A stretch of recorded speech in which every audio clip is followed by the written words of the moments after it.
It's the Sunday Spread with Super Bowl champion Barrett Brooks, Devin Caney, and your host, Sean Bell. Presented by BetMGM.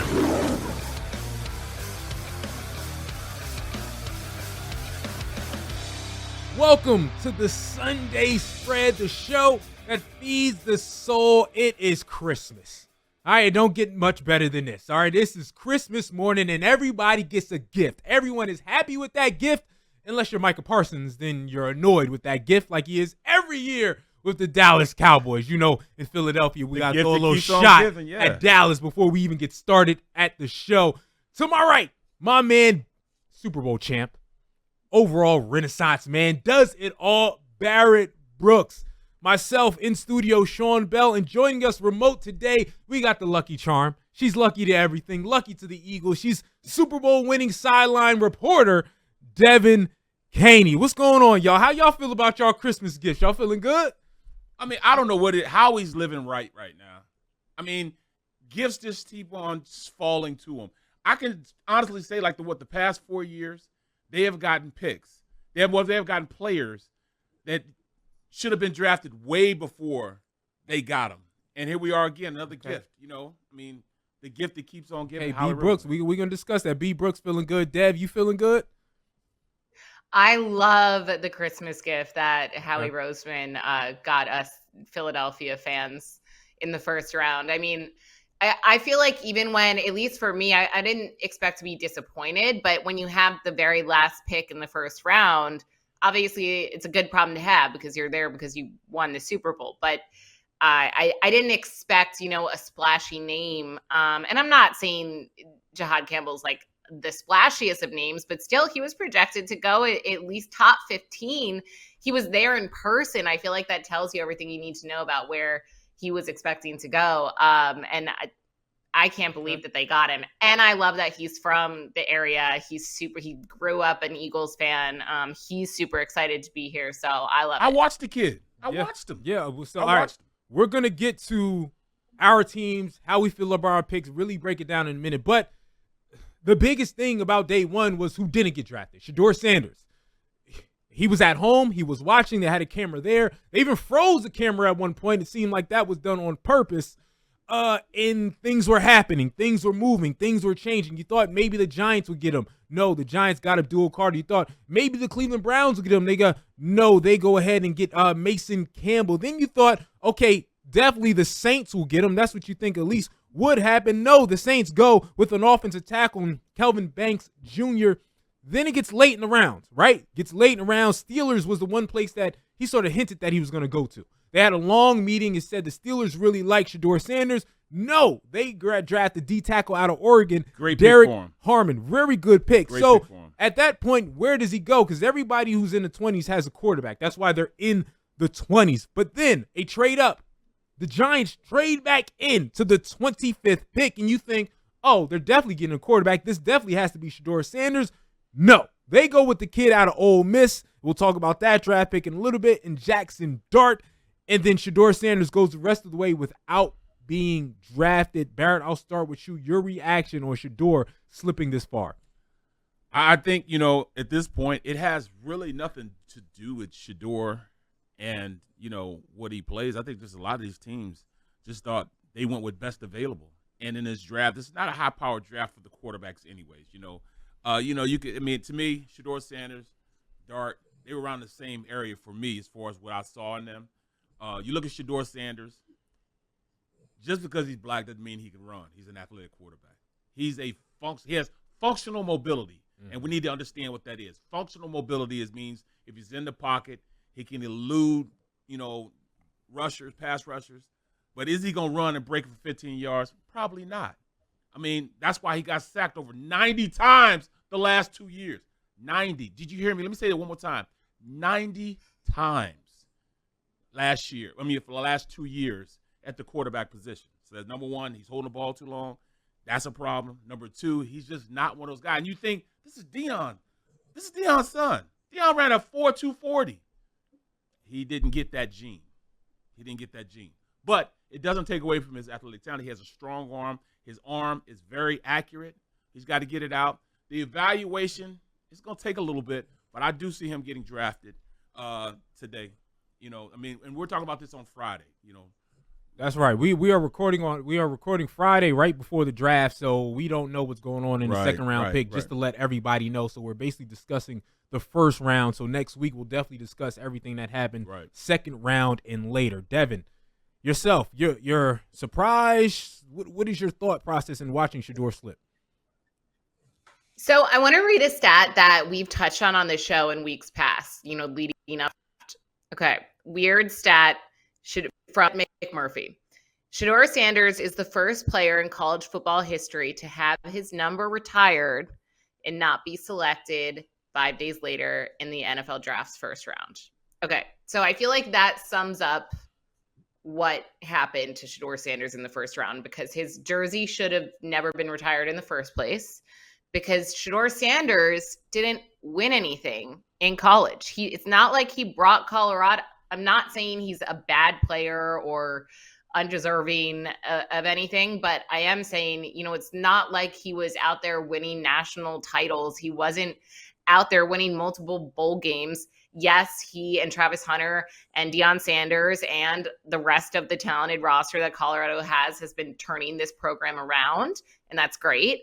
But just because you have a name and you did well for 2 seasons with a school doesn't necessarily mean that that's going to translate to the NFL. Clearly, these teams saw something or didn't see something that they wanted to see that would justify drafting him in the first round. So I do get it. I also think that, with Shedeur comes, it's almost, I think it's a bit drastic to compare him to Aaron Rodgers, but similar in that, if you draft Shedeur Sanders, you're drafting Shedeur Sanders. You're bringing that attention and that media focus to your organization. And I could also see that being a deterrent, whether that's fair or not. The one team that I was shocked didn't take him was the Steelers, just because they don't have a quarterback. And you can tell me that Mason Rudolph is their quarterback all day. Why would you bring DK Metcalf in? Why would you be bolstering the rest of your team to not have a quarterback? Their moves don't really make sense to me. But other than that, I get it. I don't really understand actually why everyone's so up in arms about why Shedeur Sanders wasn't taken in the first round. Well, see, I'm one of those individuals up in arms. It's funny because what you said in your first couple of sentences sort of it's the good and bad of Shedeur Sanders' life, right? Right. The benefits of being Deion's son and the not benefits of being a Deion's son. Because the benefit is he's getting his jersey retired. He's getting his jersey retired because Deion Sanders is at Colorado. He's the head coach. But to me, all the fame, the glitz, and all the things that comes with the ego that comes with Deion is the reason why he didn't get drafted in the first round. And what annoys me about it is that if you talked about accomplishments, and no, he didn't accomplish anything great. But what did Jackson Dart accomplish? Nothing. What did Trey Lance accomplish? There's a long line of individuals and quarterbacks that didn't accomplish anything but got drafted high because they look good in tights. Right? Like, plain and simple, Shedeur produced with over 4,000 yards. Over 4,000 yards his senior season, 37 touchdowns, 10 interceptions behind the worst offensive line in college football. Did you hear what I said? 90 times? Yeah, 90 times. Right? And again, he's not mobile, but it's the worst offensive line in college football. And he's an individual who you go, all right, normally when someone slides like this, you go, well, what happened? There's no off the field issues. Nope. All his coaches, and I know it's been Deion, teammates have spoken very highly of him. He's gone through no issues, and he's been nothing but productive. He's been in the high life, so he knows how to deal with New York. He knows how to deal with big markets. You know that's not going to phase him. One everywhere he's been. So everywhere he's been. So a lot of the quarterback comp for him that I think is a good comp for him is Geno Smith. He's not that athletic of a quarterback, but has a good arm. He's accurate. And if you look at Geno Smith's college numbers, they were similar to Shedeur Sanders in throwing for over 4,000 yards, 30 touchdowns, and about 7 interceptions. They're a very similar comp, with Shedeur being a little more mature and a little more ahead because he works out with Tom Brady. And Geno Smith falls to the second round, right? He fell to the end, I believe, mid-second round. So it's a similar comparison, but Geno Smith is a starter in this league. He's been to the playoffs. He's a couple-time Pro Bowler. So if that's his comparison, if he's a better version of that, that's a first-round pick. So How is an individual who was number 1 on the quarterback boards the entire season all of a sudden slide all the way to the second round past teams that have Mason Rudolph as a starting quarterback? I'll give it to you. It's actually the Jalen Hurts syndrome. Same exact thing. I mean, Jalen Hurts was prolific in everything he did at Oklahoma and what he did at Alabama. He went through rocky roads, ups and downs, and everything else, balled out and passed the ball his senior year. He went from being a running quarterback at Alabama, then goes to Oklahoma, becomes a passing quarterback. Running quarterback at Alabama, but then a passing quarterback when he gets to Oklahoma. Says all these records passing the ball. CeeDee Lamb gets him drafted in the first round, and then he slides from being, the guy. He almost won the Heisman, but then gets picked up in the second round. Same type of thing. I see Shedeur doing the same thing, using all this to fuel his passion. He will forever take this and have the biggest chip on his shoulder, the size of the Rock of Gibraltar. Because of this, it'll be his life's work to prove everybody wrong from this point forward. Everybody wrong. I'm telling you right now. It's an interesting situation. And again, I'm with Devin in the fact that he's not, he's not the prospect that, it's not like he's this, without a doubt, Josh Allen was a little shaky coming in, but he's not one of those without a doubt prospects. So it shouldn't be that surprised that he slides. But the fact that he slides behind Cam Ward, who didn't win anything, and Jackson Dart, who hasn't won anything, and it's like, well, I get he's not a stud, but his college career was better than them. Well, you know what I mean? You got to deal with this though. You got to deal with, the fame of the last name. And if he's not starting, because when you get drafted in the first round, it's almost as though you're supposed to start from day one. That's what comes with being a first-round draft choice. Not just a quarterback, but whatever. Jackson Dart's going to be number 3. We'll talk about the Giants in a second. Right. But Jackson Dart's going to be number 3. It's not that Shedeur is an all-world prospect like Devin said. Devin's 100% right. It's just behind those guys, and that's what you say sometimes as an athlete. Right. Behind him. Like Barrett, I knew you said that as an athlete. Like, all right, I know I'm not. For real, though? For real, though. You know what I mean? I may not be Willie Roaf, but behind him? Right, come on, dog. Right. Dev, I'm sorry. You was about to say something. Huh? No, I was just going to say, I think, what we're talking about and what I've seen all over. So sorry, my dog is snoring behind me, if you can hear it. So you're the one interrupting. I know. Tell him I said happy birthday also. Just tell him I said happy birthday. I will. Thank you. Yeah, my dog just turned 2. Thank you, Barrett. What was I saying? Oh, Shedeur Sanders. So the fact that, the first round wraps up, and rather than seeing, and of course I see posts and stories about the players who were taken and who was taken where, especially, with the top 3-5 picks. But for the majority of the headlines and stories and even what we've been talking about, it's Shedeur Sanders. And I feel like that kind of wraps up this whole thing with a pretty bow. This is what you get with Shedeur Sanders. And unfortunately, I think it is the stigma almost of having Deion Sanders as his dad. And maybe organizations don't want to deal with it. And that sadly will affect where he falls. Cause I could see organizations and teams not wanting that, especially if he's not going to come in and be the starting guy. You don't want your number 3 quarterback to be a circus like that. And I know Shedeur can't help that. It's not his fault that his dad is Deion Sanders, but I think that it's baggage and it's affecting him clearly. I see that, but it's also crazy to me because to me, I would want that if I was New York. Right. Because you want Philadelphia. We're in Philadelphia. We know about people not being able to handle Philadelphia. So I would want Shedeur. If obviously Philadelphia everywhere he's doesn't want to be a quarterback, but I'm saying if Philadelphia needed a quarterback in their down days, I would want a guy like Shedeur because I'm like, yeah, he may come with some things. He's gonna sell some tickets too. He's gonna sell some tickets, but he knows how he can handle any Philly pressure ever given to him. No, I'm not saying. I'm saying if Philly needed a quarterback, I'm just talking about citywide. No, but that's a good point. They might want a player I like disagree. that. I think Shedeur would not work here at all. I could see I don't know. I don't know. I think it could either be great or terrible. But to that point, like everything that we've been talking about, I actually think he could be good for a smaller market team that maybe needs more visibility.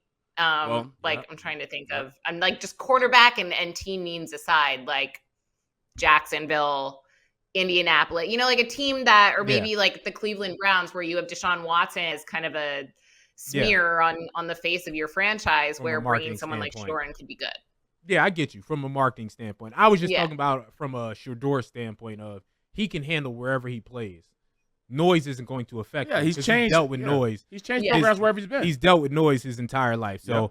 again, we'll discuss next week where Shador actually goes and if that would actually be good for you. Devin, I'll start with you real quick. We got to go to break soon, but what was your biggest surprise in the first round? The trade back in for the Browns with the second overall, I was shocked to see that they gave that up to Jacksonville and let them get Travis Hunter. I know maybe some people saw that coming. I personally did not. And also the fact that the Steelers, like I just mentioned, didn't take a quarterback. So I'm still just confused by what their game plan is there. I hear you on that. What about you, Barrett? What was your biggest surprise? My biggest surprise was Gray Zabel going as high as he did. I know he was a hell of a player. I did a couple of games this year from North Dakota State. You know what I'm saying? He's a really good player. He can probably play guard and tackle, switch both sides, smart player, aggressive player. But for him to go above some of these guys, at the tackle position, I've also saw Derek Harmon, him moving up as far as he did in the draft. Even Donovan Jackson. I thought Donovan Jackson would be, back a little further. He went as high as he went, and think a guy like Malachi Starks. You could have bought me with a wooden nickel that he would be drafted 27th. He was the best safety in this draft. And there were guys that got drafted before him. That's who I wanted the Eagles to get. Yeah, me too. And I actually said on my radio show that they should trade up about 7 spots to get him, and that's basically what it would have been needed. So that's who I wanted. My biggest surprise was the Bears. If you're going to draft, to me, if you're going to draft a tight end, and we're going to talk about this because we have different opinions. Yes, if you're going to draft a tight end at the 10th spot, he better be Tony Gonzalez. That's how I feel about tight ends being drafted that high. Ask Kyle Pitts in Atlanta what drafting a tight end that high does for you. It never really works out drafting a tight end that high. All right, when we come back, it's more draft breakdowns. Okay, we're going to rank, right, our winners and our losers. All right, who won this draft and who again? It's only the first round, but to me there are already some clear winners, some clear losers. So we're going to talk about that as well as talking about who our teams drafted and how we felt about it. That's coming up on the Sunday Spread.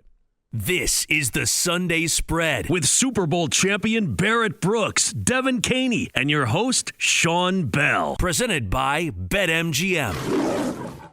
Let's get off the sidelines and back into the Sunday Spread with Super Bowl champion Barrett Brooks, Devin Caney, and your host, Sean Bell. Presented by BetMGM. Welcome back to the Sunday Spread. Once again, Barrett Brooks, Sean Bell, Devin Caney, talking about Christmas in the NFL. That is the NFL draft, and we're talking about the first round. So with that said, we discussed it a little bit, but let's really put it out on Front Street so we can have this for next year or the middle of the year and say who was right and who was wrong. Barrett, I'm going to start with you. Give me a couple winners and a couple losers. I know it's early. It's only the first round, but just give me at least two people that you said you won the first round and two that you feel like lost the first round. I think the Raiders picking up Austin Jennings, I think that's a huge pick for them. They've got their quarterback. As a win? As a win. Yeah, I think it's a win. I mean, he's the best running back in this draft class. But, I mean, it's the way of the NFL. I think we're starting to move more into these running backs being guys that, you need at this point, going forward. I think that's a huge win. And a huge win, and I know our producer, he's going to say it's not, but I really think the Bears picking up Colston Loveland is a great pick. I know you differ on that, but it's a great pick for him, with their young quarterback. Then I think bad picks in this draft, I'm looking at I can't stand the fact that when you see one more win. Steelers picking up Harmon. Derek Harmon is one of the best tackles in this draft. He fits perfectly within what they want to do a Steeler way. I mean, yes, this is great for him. A guy that can two gap, a big guy, get up to a pass rush. They needed a guy like that. He's going to be the new Casey Hampton of this Steeler team. Then losers in this thing. I don't know why they did this. At this point, they needed more defense, and they just went about things the wrong way. I think the Falcons trading all they traded to get James Pierce is absolutely ridiculous. I mean, I like him. He did, he was a good player for Tennessee, but he is not to the level they think he's going to be. He'll average double digits, about 10 sacks, but I just don't think he's physical enough to play the run, and I don't think he's going to be the star that they think he's going to be. So to trade everything they traded for him, to move up to get him, I think they wasted a lot of capital for him on that. And then another loser, Dallas.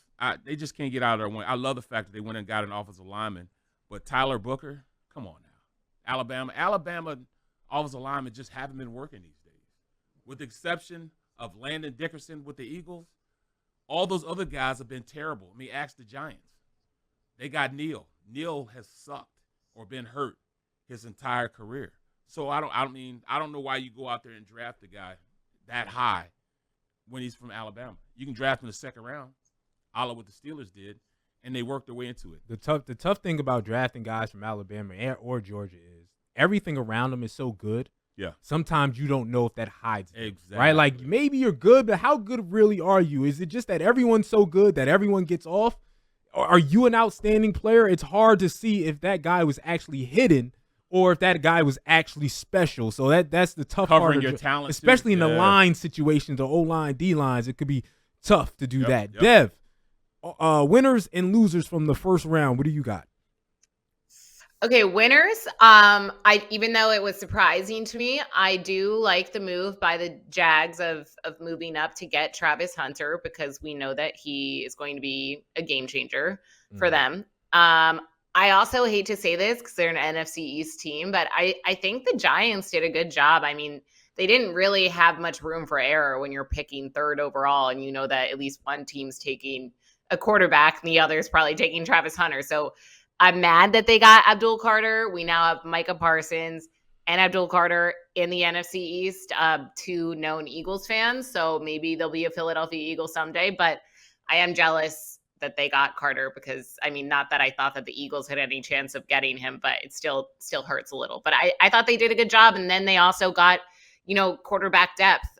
So they have, room to grow there and make decisions. And for a franchise that's been really struggling, I think that they made good moves. Losers or moves that I didn't love. I mean, I hate to say this about our Chicago Bears. Our Chicago Bears on this team, guys. Come on, 'cause we're all in this together, right, Kenny? I mean, I get the tight end move, but I don't love it. I just feel like when you are coming off a season like the season that you had, maybe that wasn't the strongest move. And of course, like our Chicago guys, like Kenny, our producer on the show, maybe you know better than I do, and I'm not looking at the whole picture here. I also feel like Tyler Warren, if you're going to go tight end, is right there. And maybe like he's hit his ceiling. I don't know. Barrett, I know you were kind of touching on Warren last week and that maybe he's not as great as everyone was predicting he will be. But it just a confusing move by the Bears for me. Love Loveland. Great. A quarterback's best friend is your tight end. They get this young quarterback, Williams, a tight end. Love the pick. See, that's because you said that, I'll start the losers because I disagree with you. And it's not about – my losers aren't about their actual talent. Right. It's about value where you pick them. Right. If you get a top 10 should be game changers. Right? You got to have guys who can, at the blink of an eye, change how a game is going, change momentum. I think he can be a good player and be really good in that offense and do good things. But I felt like you could have got a game changer there. Somebody who, again, a edge rusher or a wide receiver, somebody who can make the crowd go ooh and ah and do something totally different. So a tight end in the top 10, when does that really work? It rarely works. It's rarely like, Kyle Pitts and different. It really isn't a thing. So I feel like you could have got something similar to him at that point. The other loser I have, and again, I disagree with Barrett again, and it's not about the guy, Derek Harmon for the Steelers. You're gonna be good. Steelers, you have no quarterback. So it doesn't. It doesn't Steelers damn defense matter. was already good. You're Yes. already good. It doesn't damn matter how good Derek Harmon becomes.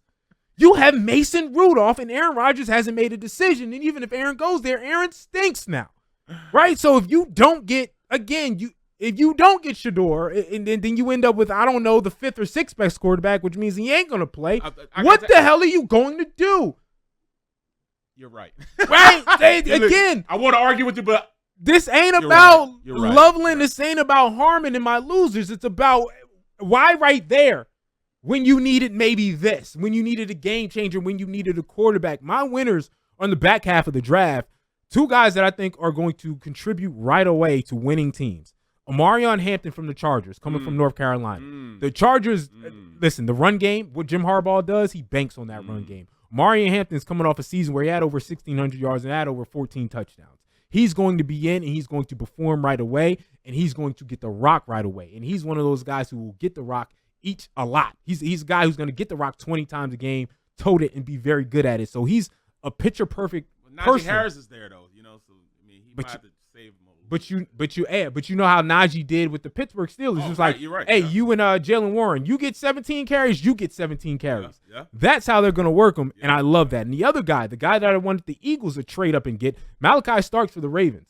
You come in and play right next to Kyle Hamilton, you come in and start right away, boy. And you're coming into a good defense. You got good leaders who are going to teach you right, and you are going to make plays because those other guys are around you. You are the best safety in the draft. Again, that's something that I really wanted the Eagles to get is Malachi Starks, because I thought he would be an immediate starter, an impact player. But that's not the route they ended up going because they didn't trade up in the draft. With that said, I want to talk about the guys we got. Let's be selfish a little bit. Let's talk about the gifts that we got. And I'm going to let y'all go first. Jahad Campbell being drafted out of Alabama. Again, y'all love the SEC boys nowadays, the last 4 years. All right, you stop with all that other easy work, Jalen Reagor, and going to different places. First, I can't even let you finish this thought because you guys, the 49ers literally just took a page out of Howie Roseman in the Eagles book, and he drafted a Georgia Bulldog. Like, but we always did that.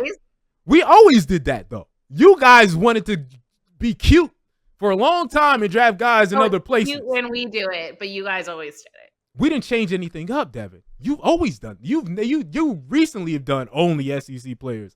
Because it worked. Yeah, and we've always done that. So welcome to the party, Devin. Welcome to the party. So talk about your guy, Dev. You start first. How'd you feel about that pick? What do you think that's going to do?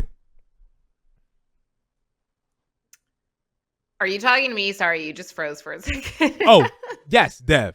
I'm talking to Dev. How do you feel about that pick? What do you think that's going to do? I love it. I mean, so when you're picking 32nd overall, even though Howie Roseman is known to really just be a wizard when it comes to drafting guys, when it comes to making moves, it was kind of like an underwhelming lead up because you just know that you're likely going to get a player that, if you get a player at all, because the last time the Eagles won the Super Bowl in 2018, Howie Roseman traded back and got, 3 additional picks, but it's kind of, I don't want to say a letdown, but just like an underwhelming, when you wait all night and then it's like, oh, I guess we're just not even going to pick. So I fully expected that, or if anything, maybe like a offensive lineman, maybe a name that I wasn't super familiar with. And I had heard of Jahad Campbell. I can't say that I've watched like hours and hours of tape on him, but I knew who he was. And I think that it is a really, really great fit. I know that he is coming off an injury, but it's not expected to be, something that he's going to have to deal with long term once he fully recovers from the shoulder surgery, whatever it was. And I think they're going to use him as a linebacker. I think they have full intentions of using this guy as an edge rusher, which is a position that they need because they lost a lot of guys in that front after the Super Bowl. So I think it's a great fit, and I'm super excited about it. Barrett, you feel the same? Oh, No, I don't feel the same. I am overjoyed because I watched film. I have watched a whole lot of film on him and a lot of Georgia Bulldogs and the Crimson Tide. I watch a lot of film. That's what I do. I break down film. This is my Super Bowl. The draft is my Super Bowl. Jahad Campbell is just what the doctor ordered. I was talking to a couple of my co-hosts, Dave Zangaro. He said, well, why would they get Jahad Campbell? I know they won't because at this point he's a top 10 pick. Well, lo and behold, we do get him. But he says, well, we already have a guy with his, his measurables, a really good player. I think we have a Zach Bond. He's the same as Zach Bond.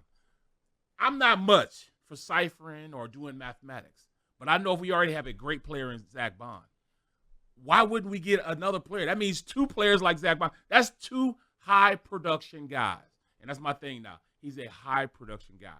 He can rush the pass. So that means we can use him any way we want to.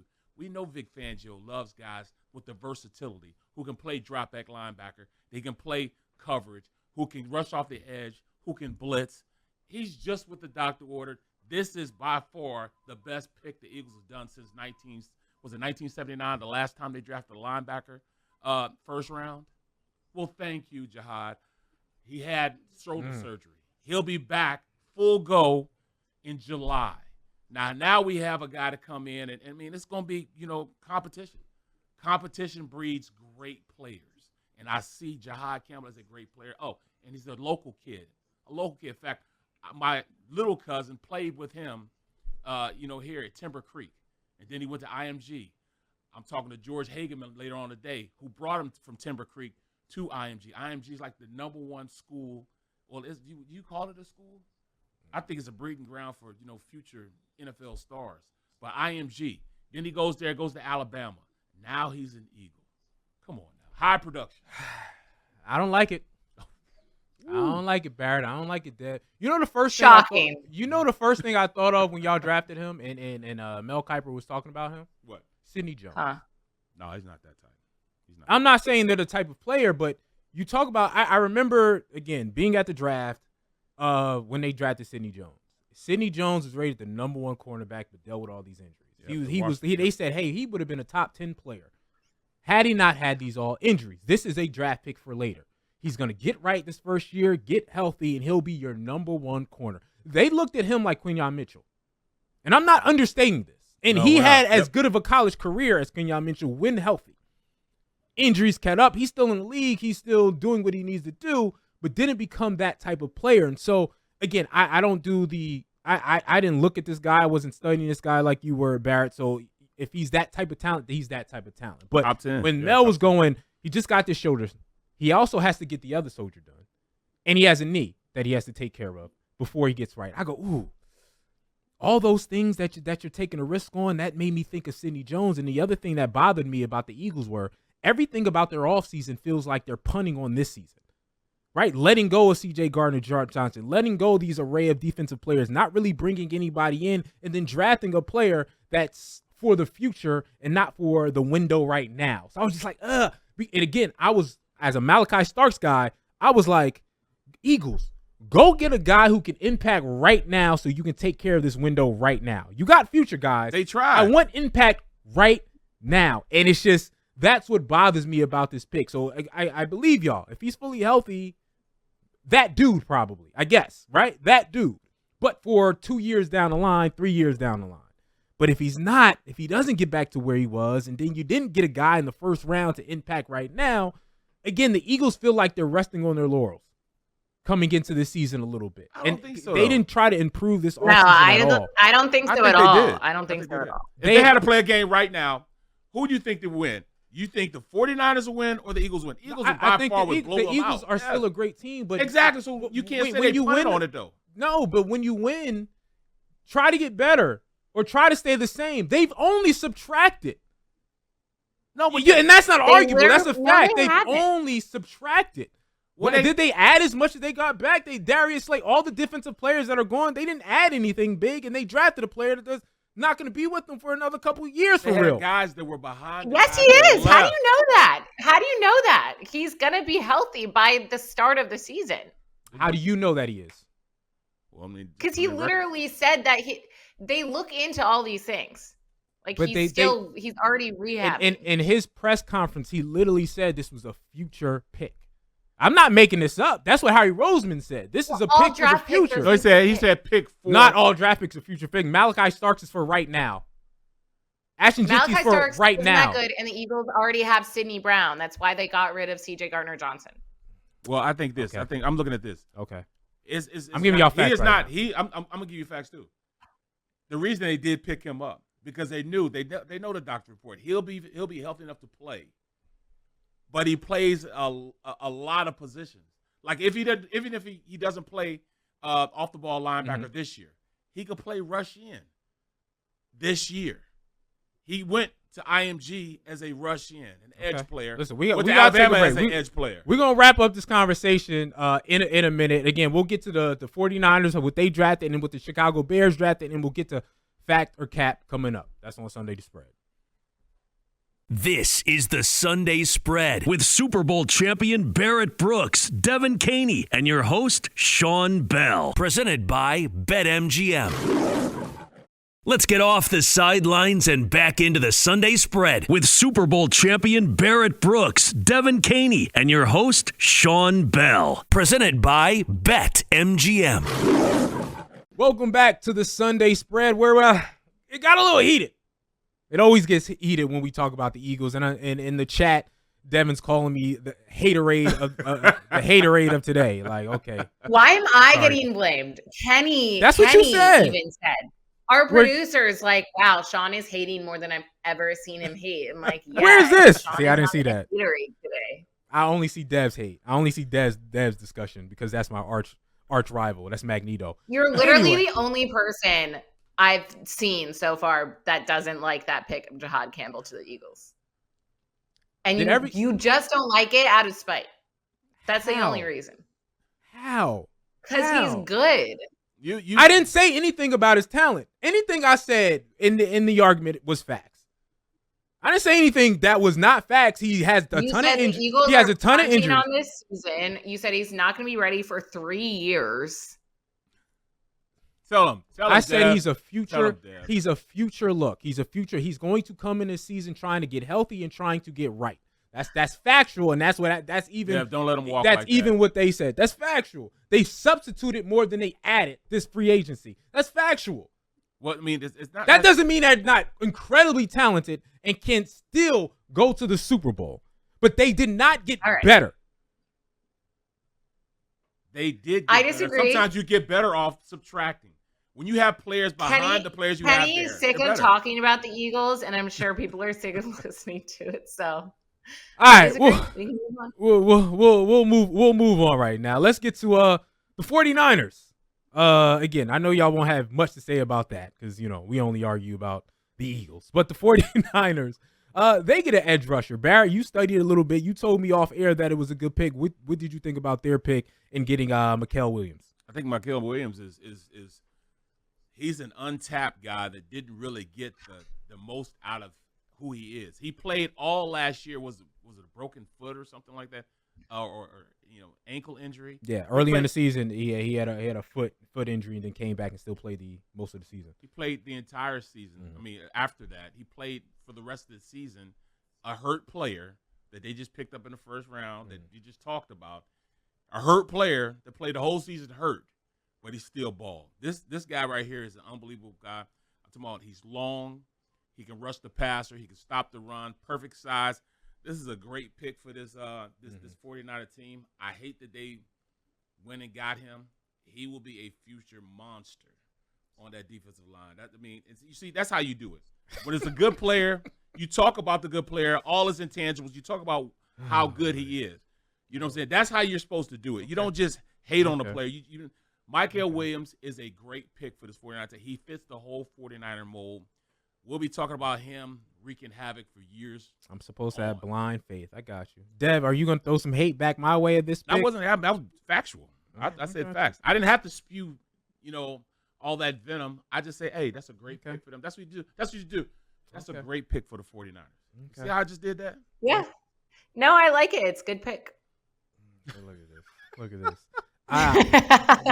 My first thought was, and I don't want to put this on the kid, was Alden Smith. right? If those who remember Alden Smith, he was Mizzou.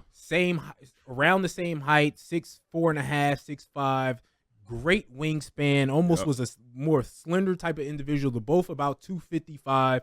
Alden Smith, his wingspan, he was raw too. He only played 1 full year at Mizzou before he came to the 49ers.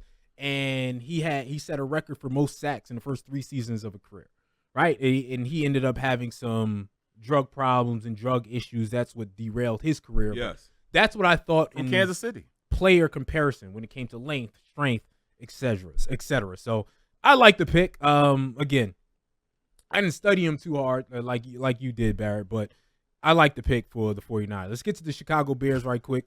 We talked about the Chicago Bears already. Barrett, you liked it. Me and Devin did not like it. Let's get to Kenny real quick. Kenny, how did you feel about your Chicago Bears pick, getting a tight end with the 10th pick in the draft? Yeah, this was clearly Ben Johnson's guy at the tight end position. And I know that people are thinking, well, don't they have Cole Kmet, a guy that they're trying to develop as a starting tight end? And so, yeah, you could play with 2 tight ends. And there's very good points that Barrett makes about this being a potentially good pick. But there's also the floor that you have to look at, and something that the Bears cannot afford. Him potentially kind of being second fiddle to Cole Kmet. Like, you don't want to draft a guy that could potentially, in his rookie season, in a year you're trying to compete, be the second best tight end on your team, have like 250, 300 yards. Because you're talking about a guy, I know Michigan wasn't a passing offense, but he only had 500 yards of production last year in college. Tyler Warren, the second tight end taken, had 104 yards, 104 catches, 1,200 yards. So I just think it's a risky pick because like it has to work, because the Bears are in a situation where, unfortunately, even though they've struggled to win, they're expecting to win right now with Ben Johnson. And if he's his guy, he's probably going to make it work to a certain extent. But also I'm worried that it's not going to, because like I said, the floor is he might not even be the best tight end on the team. And that's not good. So I can't say that I'm excited, but we'll see. We'll see what Ben Johnson has cooking, because they got the 39th and the 41st pick today. And if they add more offensive firepower, that's going to put more pressure on Caleb Williams to succeed. And maybe they get him some more protection as well. So we'll see what they do today. But as of now, I'd probably give him like a B or C grade with that pick. I can't give him an A because I don't. What would you have rather, like, if you were drafting for the Bears, what would you have taken, Kenny? Like, what would your biggest need be in the first?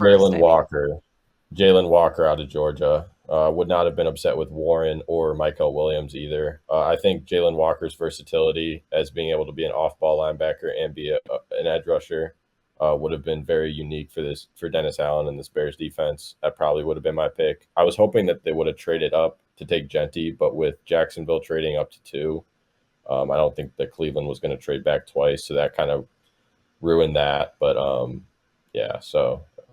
I mean, it is what it is. We'll see what Colston Loveland is, because if he is a good tight end, then it's a great pick. But like I said, if he ends up not even being better than Cole Kmet, they can't afford that. That's going to go down as another one of those where the Bears messed up yet again. Stop, man. Stop. I'm telling you right now, we all know Johnson wants his guy. He wants a Sam Porter-esque type of player. That's what he wants. He wants that type of player. So what does he do? He goes and gets that type of player. We're talking about an elite tight end that runs routes like a wide receiver. That's what he's got. And remember this. Any quarterback in the league is worth their salt. They're going to say, you know what's a quarterback's best friend? Is a tight end. Tight end make quarterbacks great because you can always get the ball. Or an offensive line, but that too. Well, all right, Bear. Okay, all right, Bear. Are you that confident? So are you that confident? This will be good for next year when we're talking about player props. The Bears they're playing. Are you that confident that Colston Loveland will be better than Cole Kmet next year? He will be better. He will be a better pass catching, receiving type of tight end. And with this, you can run 12 personnel, 1 running back, 2 tight ends, in which you can have both of those guys just torch defenses. I'm telling you right now, this guy, he will play at a high level. You know what I'm saying? He's going to go out there and be one of the main receivers for Johnson. We saw it with Gronk and Aaron Hernandez, but I wouldn't say that Cole Kmet and Colston Loveland is nearly the same thing. So all right, the Bears have a lot to prove, though. Yeah. Let's get to a quick factor cap before we get to our thoughts, okay? Factor cap. Again, a game I love to play. I'm going to say a statement. It's either fact or cap. you can decide. So with that said, NFL draft, the surprise of the draft to me is the Giants moving back up and getting Jackson Dart as their quarterback. Factor cap, Jackson Dart will be the best quarterback in this year's NFL draft. I'm going to say Cap. The reason why I say Cap, he's got two guys in front of him right now that he won't see the field. He'll learn from these guys more so than anything. But we're talking about the Giants, and they tend to screw things up and mess up, all the time. You know what I mean? Jackson Dart he is not the best quarterback on the roster right now. He's not the second best quarterback on the roster right now. If they force him to play, but not just his rookie year, I'm saying career-wise. Career-wise? No, he's not. No. Cam Ward is a much better Nah? Okay. Cam Ward is a much better quarterback. What you think, Dev? I'm going to say facts.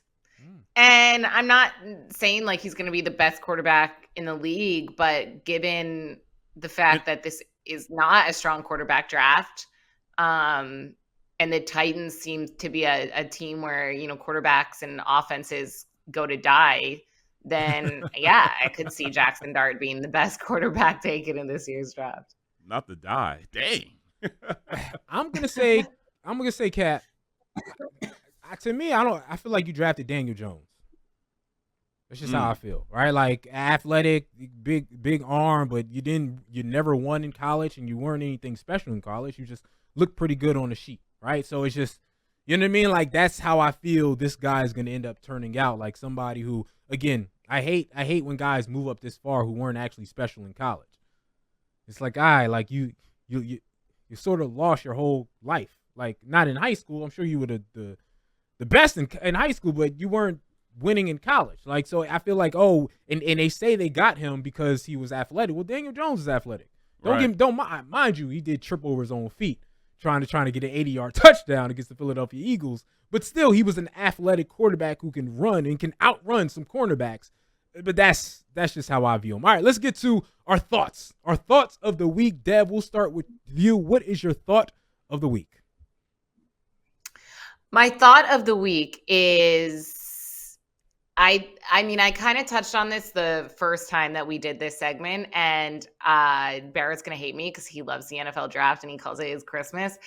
The draft and evaluating players in the NFL draft is highly overrated because you really don't know. It's almost like a pregame show where you're just kind of throwing it. And I know that they're quote unquote experts, but we don't actually know what the GMs and what the scouts and what each team's, front offices are going through and what information they have and what information is important to them, when they're making these selections. And then on top of that, like we were debating earlier in the show, we don't know how effective each player is going to be. First overall pick has been a bust so many times. It's countless that it really is just hypothetical. And yet we continue to break it down and try to make assumptions, and we really won't know until we know. You all right, Barrett? Did that sidetrack you a minute? That Barrett got upset right there. What's your thought of the week outside of not liking what Dev just said? That was my thought of the week, that this is the best time in football. I mean, I live my life going every Saturday during the season calling college football games. I've seen most of these players play. I've seen them, go up through the ranks. And then to sit back and watch film, countless hours of film for the past 3 months. This is my Super Bowl. This is me just going. I opened so many presents. I opened 32 presents yesterday. Well, last night, going into today. I had 32 gifts, all of them, draft picks. And I just love this stuff, man. I love the fact that, I should be a GM for some of these coaches. Facts. I know I can make them better. Facts. I know I can. So, I mean, this is great to me. I love this. My thought of the week is Devin Caney deciding not to come in studio because she was too scared after the Mets beat the Phillies down. She didn't want to face me head-to-head. She didn't want to face me one-to-one. She thought we was going to go this entire show just talking about football. I just know in the back of her head, she thought she was going to avoid this New York Mets smoke. Bring out the brooms, baby. That's what we call a sweep. Oh, that hurt. That hurt. But- That hurt. That hurt. That hurt. I had to was get that waiting off my for that. chest. You left me. I To, know you was for waiting that. for that. you left me to Are you fend by done? myself. Are you done? And I waited till the end of the show on purpose to make sure you sweated it out a little bit. And I'm not going to let you get a word in because the show has to wrap up. So thank you, New York Mets. Thank you, New York Mets. Thank you, everybody. Have a nice Can I say weekend. one- This can has I say been one thing. the Can Sunday I say Spread. one thing? What? One thing. 3 things. One. Oh, we got 10 seconds. You're right. The Phillies suck. You guys deserve to sweep us. We're pathetic, and congratulations. 2, I didn't come in the studio because the NFL draft was last night, and I'm running on like 2 hours of sleep, and I just got home, and I would have been late. And 3, She's lying. Kenny's Chicago Cubs are about to sweep the Phillies again this weekend, so can't wait for that because we Be, stink. be prepared for next week, Kenny. Be prepared for what's on your mind. I don't think Devin's going to show up to He that says show. not my Cubs. either. He's a White she's- Sox guy. I forgot Lisa, about see? that. See? Get it right. All right, we at the end. So thank you, everyone. Enjoy your weekend and happy NFL Christmas. This is the Sunday Spread with Super Bowl champion Barrett Brooks, Devin Caney, and your host, Sean Bell. Presented by BetMGM.